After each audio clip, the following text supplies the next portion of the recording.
Welcome to the Dawgs Podcast with your hosts, Blake Reneker, Justin Charles, and Josh All. What's up, Browns fans? Welcome back to another episode of the Dawgs Podcast presented by Omaha Steaks.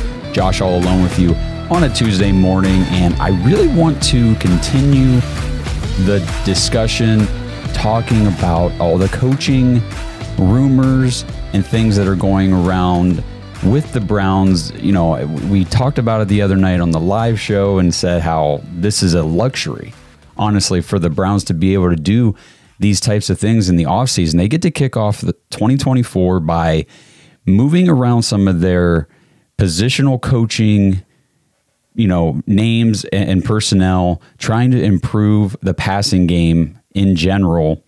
And we're going to dive into all that here, but there's just a lot going on. There's a lot of names being thrown around, and at the end of the day, you look at some of the names, you go, well, what's it matter? Who cares? Who is this guy even? I don't even know who these people are. So that's what we're going to do here. We're going to break down who some of these guys are so you understand the names, so you know who the Browns are looking into and all of that good stuff. So before I do that, just a reminder, if you're watching this on YouTube, please like this video and subscribe to the channel. We really appreciate everybody following us on the YouTubes. And if you're listening to this on audio, on Apple, Spotify, iHeart, Amazon, wherever, we appreciate you guys. Thank you for following there. And, social media, TikTok, Twitter, Instagram, Facebook. We're really growing on those platforms, and it's all thanks to you guys. So we appreciate it, and we're continuing to pump out the news, kind of like we're about to dive into right here. So we'll just kick it off with a short one. Just want to dive into Tommy Rees, who now it has not been confirmed yet at the time of this recording that he's been hired by the Cleveland Browns. He has been interviewed, and all reports are saying very likely that the announcement's coming out soon. Maybe today, maybe by the time you watch this or listen to this, it's already happened. But Tommy Rees, most likely going to be the new tight end coach for the Cleveland Browns. He's also going to have they call it a role in the overall passing game development. No exact title given yet, and that's probably what they're working on to finalize before they make the announcement. So who is Tommy Rees? Why does it matter that he's the new tight ends coach? So just to give you some background, he is most recently the offensive coordinator for Alabama. Most of his coaching, I would say all of his coaching, has been in college football. So he started as the offensive assistant for the Los Angeles Chargers in 2016. So he did start in the NFL as an assistant for the Chargers, but very quickly the following year, now he played quarterback for Notre Dame whenever he was in college. So then in 2017, after his stint with the Chargers, he went back to Notre Dame in college and joined as their quarterbacks coach, and he held that position for 3 seasons. And then in 2020, he was promoted to be Notre Dame's offensive coordinator. And he did that for 3 seasons. And then he was hired as the offensive coordinator for Alabama this past year in 2023, was just recently let go when Nick Saban retired, and Alabama hired their new head coach and new positional guys came in. So that's kind of the rundown real quick on the career of Tommy Rees, how he came to even be available for the Browns to hire. A couple notes that I was reading about him: in 3 seasons when he was the OC for Notre Dame, he helped lead the Fighting Irish to an average of 33.4 points per game. That was in 2020. They had the college football playoff appearance. In 2021, it was 35.2 points per game, and then dropped down just a little bit to 31.8 in 2022. But, those are great numbers for college or NFL. It doesn't really matter. When you're putting up those kinds of points with your offense, you give your team a very, very good opportunity to win those games.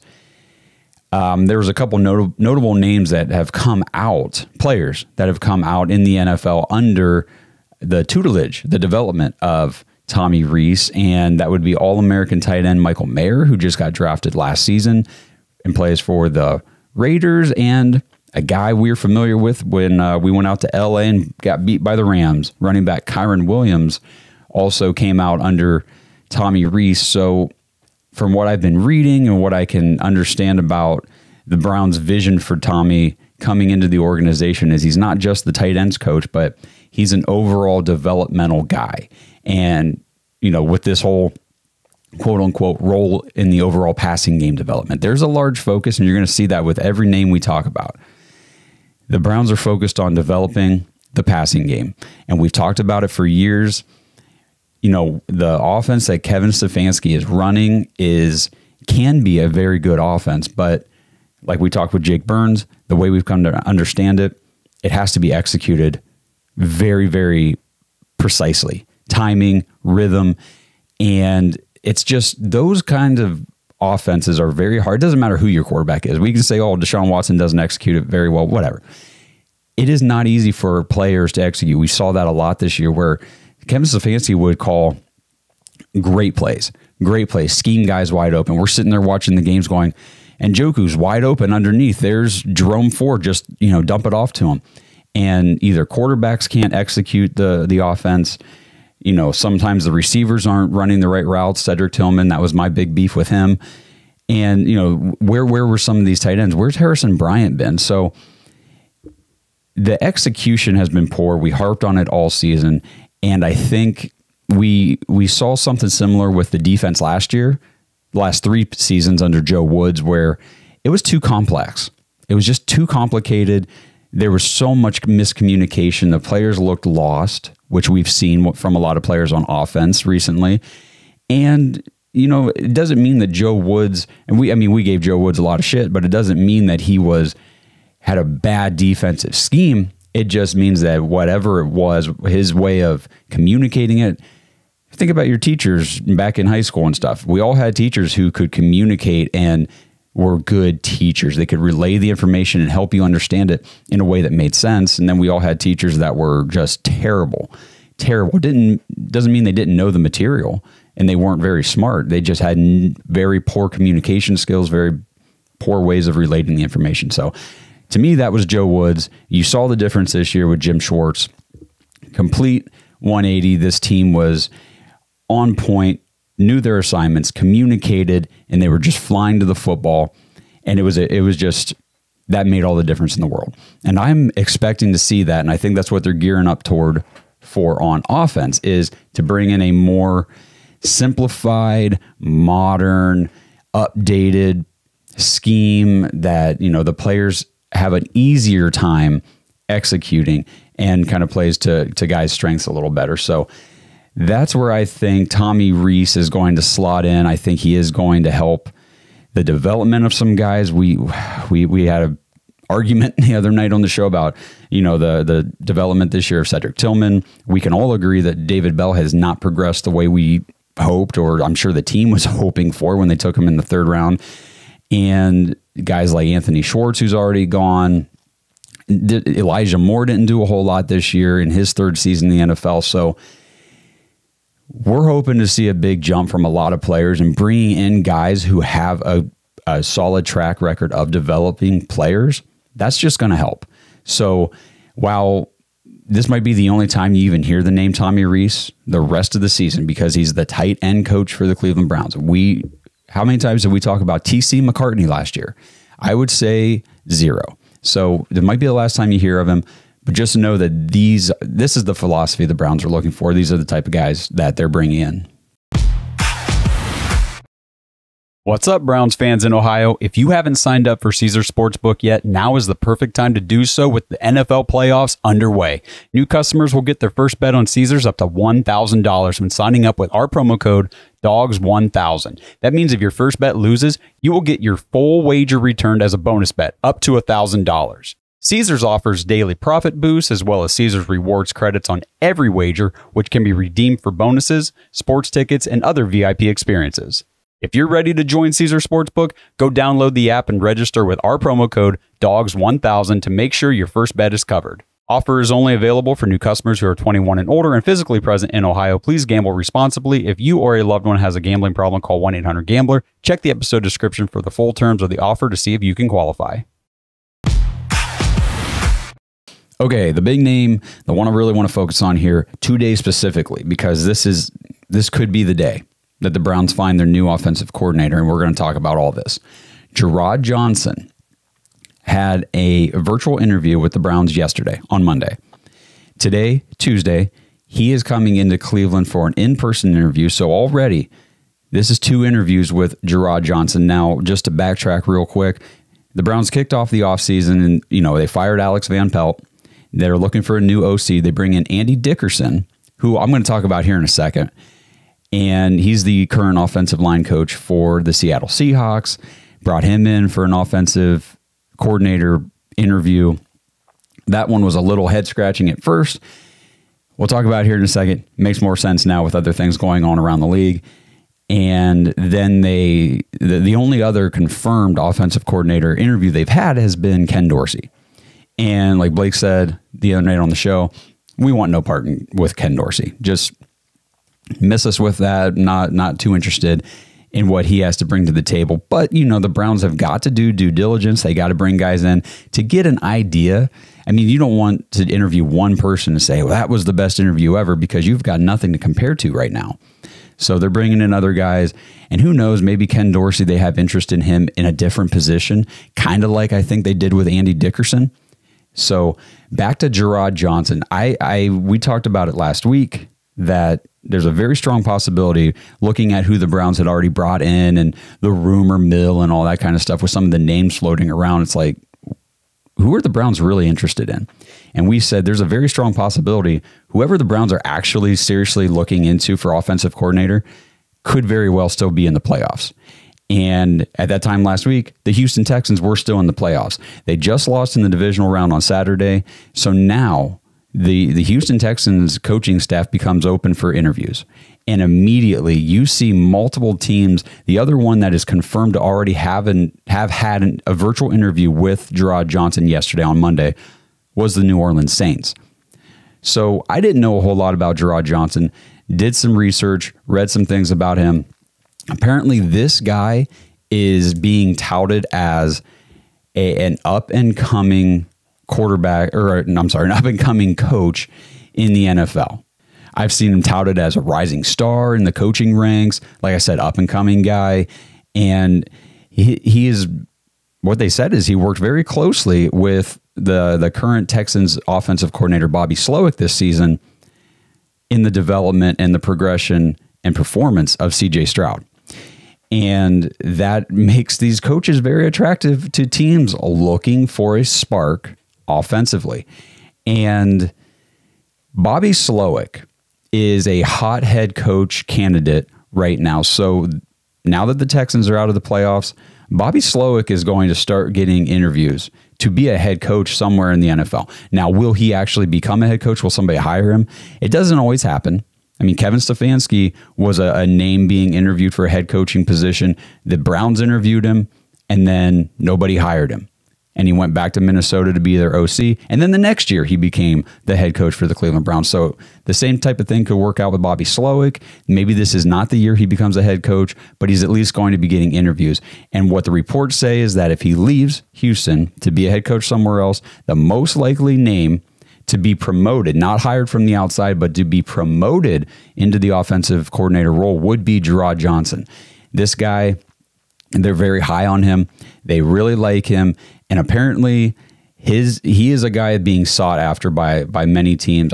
There hasn't been any other teams confirmed to have landed interviews with him, but everything I read says multiple teams are interested in him. The Browns and Saints have already conducted interviews with him. So they're coming after him immediately, which is a sign. That tells me that this is one of the guys the Browns were waiting on, maybe the guy. So let's take a look at Jerrod Johnson. According to Mary Kay Cavett, this quote was interesting. Jerrod Johnson has already been strongly endorsed by Deshaun Watson's friend and Texans rookie quarterback C.J. Stroud, which if you watch some of those clips from the podcast that Deshaun Watson was on recently, he talked about C.J. Stroud, how they've trained together. He's kind of like that older brother mentor role for C.J. Stroud. So those two have a close relationship.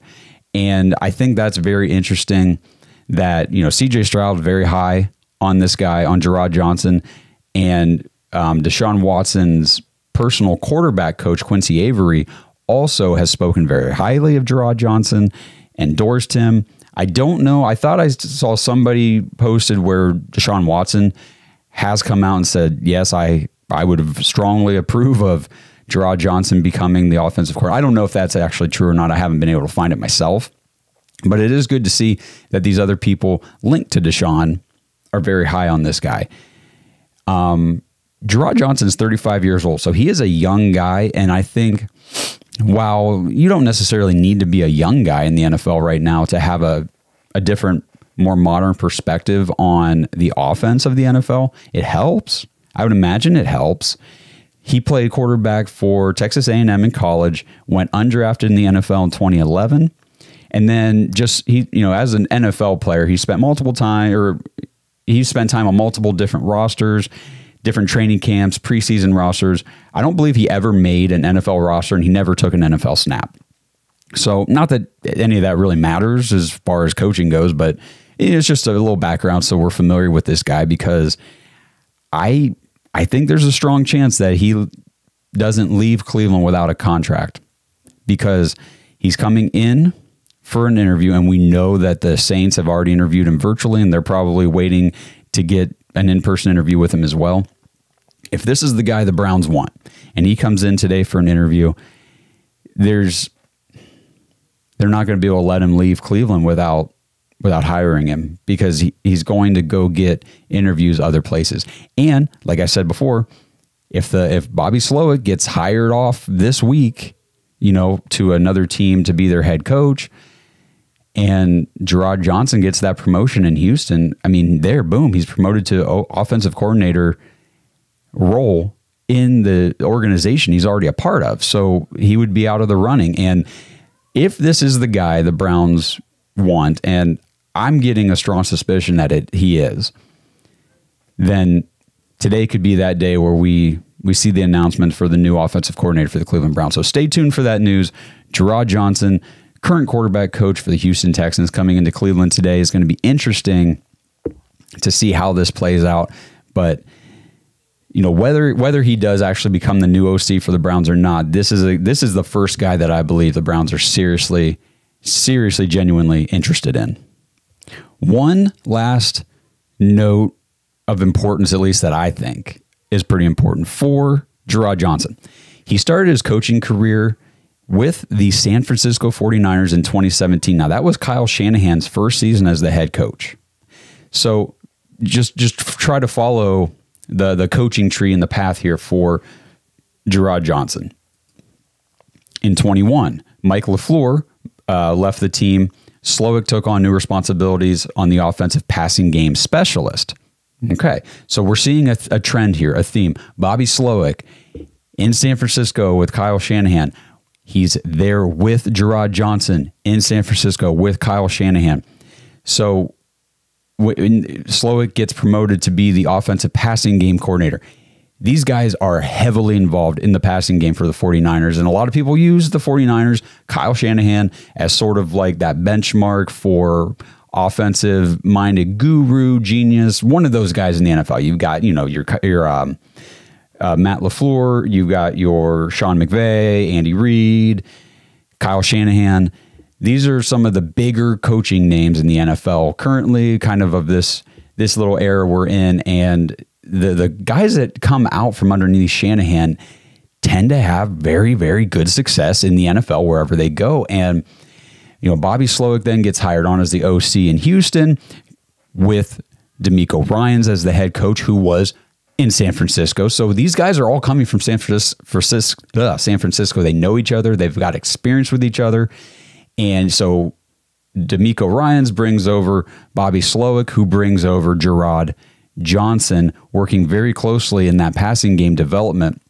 So it makes me very interested to see what a guy like Jerrod Johnson could bring to the Cleveland Browns offense in that offensive coordinator role. So, like I said, this could be the day that they announce the new OC. And if it's Jerrod Johnson, I would be very excited about it. I think that it's an exciting name. I think it has exciting potential. And I think this is what the Browns are looking to do.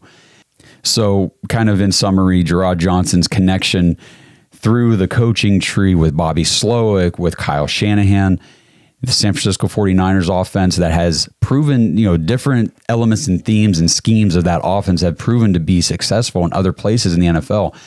And it would be very exciting to me to see some of those elements implemented in Cleveland. This episode is brought to you by Omaha Steaks.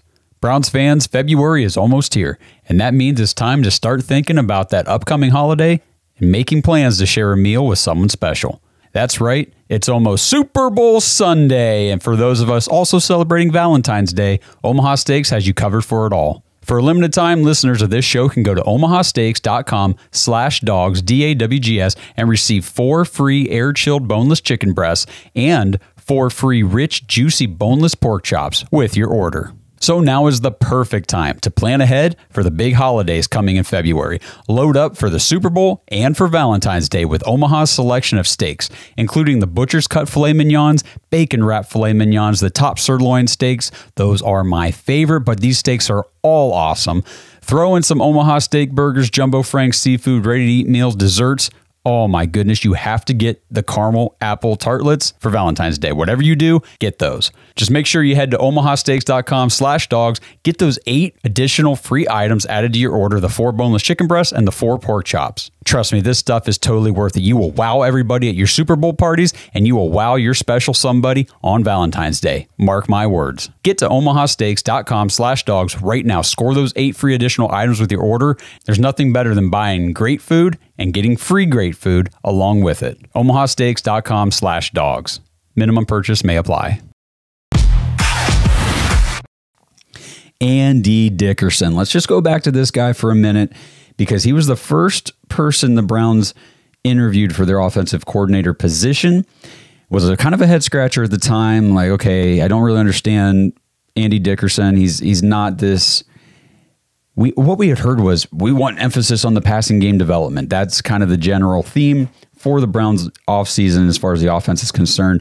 This guy's an offensive line coach. Historically, was not really sure how that was all playing in.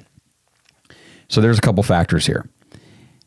Bill Callahan, arguably the best offensive line coach in the NFL, has been a miracle worker for the Browns.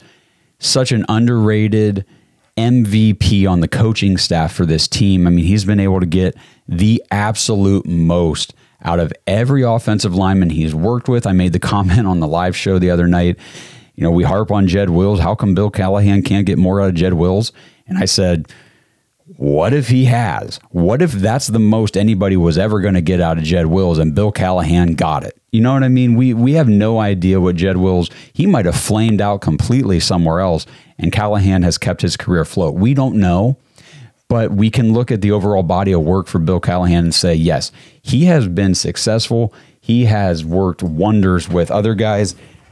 Jerron Christian, for crying out loud. I mean, this guy comes off the 49ers practice squad to come in and play left tackle for the Browns for like half the season and perform pretty well overall for who he is and where he came from and being a practice squad guy. So we might be losing Bill Callahan. And I say that because Brian Callahan, his son, just got hired on as the head coach for the Tennessee Titans.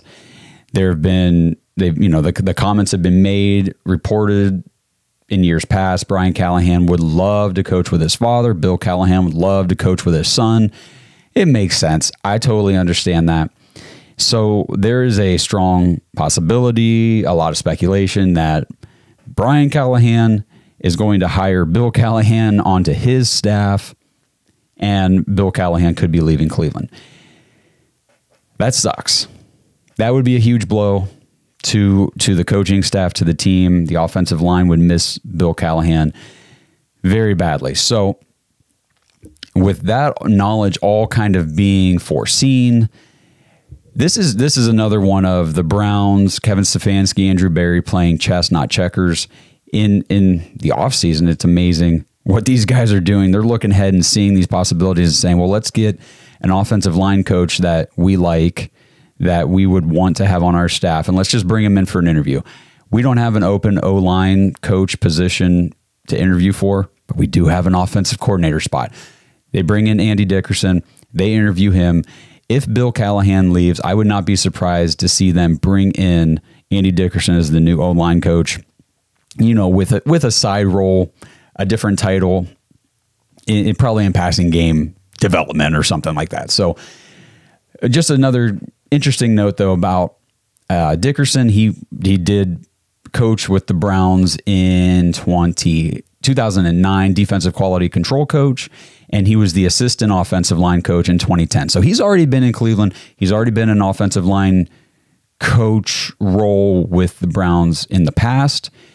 He's been with a few other teams, but the main one I wanted to talk about was he was with the Los Angeles Rams. He was their offensive line coach in 2020 and helped them on their Super Bowl appearance. They lost with Jared Goff against the Patriots in 2018. So here's another. I just mentioned all the big offensive coaching names in the NFL right now, one of them being Sean McVay. Here's a guy who has coached with Sean McVay, comes from that. I don't know. He's been with a lot of different teams here in different roles, but at least he has experience in that system with Sean McVay, probably has some of those offensive philosophies. And, the Browns are looking at coaches with some of that experience. He was the run game coordinator for the Seahawks in 21. Again, he brings that. Maybe he's got we need help in the run game too, especially with the departure of Stump Mitchell. Deuce Staley may be coming in as the running backs coach. And this guy has some experience in that realm. He was promoted to offensive line coach in 22 for the Seahawks. And, he was the offensive line coach again now in 23. So we'll see what happens with Andy Dickerson. Just another interesting name that the Browns have brought in. And again, it was for the offensive coordinator position. Technically, that was the interview, but I do believe they were looking at him for a different position. I don't know about Ken Dorsey. Just kind of end with that. I'm not really sure if they've got some sort of passing game, assistant passing game specialist role in mind for Ken Dorsey, but I don't believe the Browns are interviewing anybody just for the hell of it. I don't think anything's just throw it against the wall and see what sticks. Everything that this team, this organization, the coaching staff, front office, everything they do is calculated. We've said that for years now. It's kind of the buzzword we use when we're talking about like Andrew Berry and these guys. They make calculated moves. They do calculated things. So when they bring in a guy like Andy Dickerson, don't just wave it off like, he's not going to be the offensive coordinator. No, he's probably not. But they have a reason why they brought him in. He wasn't just somebody to bring in for the hell of it. Let's just get an interview under our belt. Like, they knew what they were doing bringing him in. They had other roles in mind for him. And I would assume the same as it goes for Ken Dorsey. Now, will Dickerson or Dorsey actually become part of the Cleveland Browns staff? None of that is guaranteed, but those are the names that they brought in, and I do believe there were reasons for them. Something to watch as the weeks unfold here. This week specifically, today specifically with Jerrod Johnson. I'm excited that what the Browns are doing. I think that the passing game does definitely need a spark, man. It needs help. It's not bad, and that's the thing. Like, Kevin Stefanski's offense isn't bad, despite what a lot of people want to say, want to think. The offense is pretty good. It's just there's such a gap between what the offense can be when it's executed properly to what it can be when it's not. And that gap is the difference we see on the field when things aren't looking good. And if we can close that gap where, the top, the ceiling is, that's what this offense can be when it's executed well. And the floor is, well, that's what the offense is whenever the players aren't really executing that well. If the gap can be minimized, smaller, this offense can be a lot more explosive, even on bad days, even when things aren't clicking. And it's football. It's the NFL. It ain't perfect all the time. It ain't perfect ever. There's going to be ups and downs. And if we can, again, minimize the gap between the ups and the downs, I think this offense is going in the right direction. So those are the names that are kind of hot right now in Cleveland as far as the coaching staff goes. And I just wanted to get some information out on Jerrod Johnson. It's going to be a name you're going to hear. He's going to be an offensive coordinator in 2024 somewhere. I strongly believe, whether it's in Cleveland, New Orleans, Houston, somewhere else. I think that this guy is the next offensive coordinator that you're going to be hearing about. I don't think a lot of people knew who Bobby Slowick was going into last season, but the Texans did. DeMeco Ryans knew who he was. And now he's probably going to get at least interviews for a head coaching job. Whether he gets a job or not, we'll see. But he's definitely going to be a candidate. And all it's going to take, even if he returns as the OC to Houston, another season like this one, he will be the top head coaching candidate next year. So that's just kind of how these things work. And honestly, I do enjoy looking up and seeing the connections between these coaches and where they've come from and what their potential influence could be with the Cleveland Browns on the offense in this organization. Again, appreciate you guys so much watching, listening to the show. Love everybody that's following, interacting. We couldn't do what we do without you guys. We appreciate everything. If you missed the show the other night, we do have a Dog Pack member who has suffered just an absolute tragedy in their family. And I don't want to go too much into details here, but there's a link down in the description of this video. There's a GoFundMe. You can read more about what happened. You can read more about the situation. Please consider donating if you feel compelled to do so, and just continued thoughts, continued prayers for the family and everything that's going on. It struck us really hard when we heard the news. It's heavy, and I just want to say, be kind to people out there. We talked about the other night of the show. We razz people a lot online. We get into arguments and debates, but there's definitely a difference between adults debating and arguing over their football team and children being bullied. It's a big difference. And pay attention to what your kids are doing. Talk to them. Understand what they're going through. If they need help, get them help. Get them help. Get them somebody to talk to. They don't always want to talk to you, unfortunately. But it is still your job to help them find someone to talk to. All right. That was fun to talk about. Anyway, let's just kind of wrap things up saying, go to thedogspodcast.com/vote. The Mad Dog Awards for 2024, our 4th annual season awards for the Browns, are open. Voting is underway. We're going to do it for 2 weeks. We will announce the winners on the weekend between the championship games and the Super Bowl. So you got like a week and a half, or a little over a week and a half still to vote. Get those votes in. Let us know who the winners are for you in each category. We're really excited to do that show. We love doing that every year. I think that's all I've got today. I need to finish my coffee, get this morning underway. Pay attention to the news cycle today. Jerrod Johnson, let's see what happens with him. And we'll be back later this week. I got some stuff I want to talk about with Andrew Berry's end of season press conference the other day. I was going to talk about it in this video. I just have a lot more to say about it. I'll do it in a separate one. Got some Nick Chubb news to talk about. We talked about that. If you're not part of the Dog Pack at jointhedogs.com, consider joining. We had an after hours episode. We do a bonus episode every week for that show, or for the Patreon group. And we had a really good conversation about Nick Chubb, contract situations with some players. And he was one of them that it's like, look, this might not be a great offseason for Browns fans if things go a certain way. We'll talk about that here later this week, but it's, man, the NFL it's a brutal business. It really is. It really is, but it is what it is. And we're seeing that with all the coaching moves, fires, hires, all this stuff. So there's a lot of turnover, and we're here to talk about it all. So until I do the next episode, or maybe I'll get Kenny Mack in here to talk about some stuff. You guys have a good week. Pay attention to the news cycle. We'll talk to you later. Let's go Browns. Thanks for listening to another episode of the Dawgs Podcast. Make sure you subscribe on YouTube and follow us on Twitter at the Dawgs Podcast. Get your thoughts on the show at thedogspodcast.com.